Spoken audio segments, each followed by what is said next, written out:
Patriotism means love for the motherland or devotion to one's country.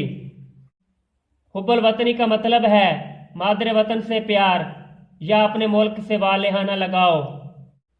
A patriot loves his country and is willing to sacrifice when the need arises.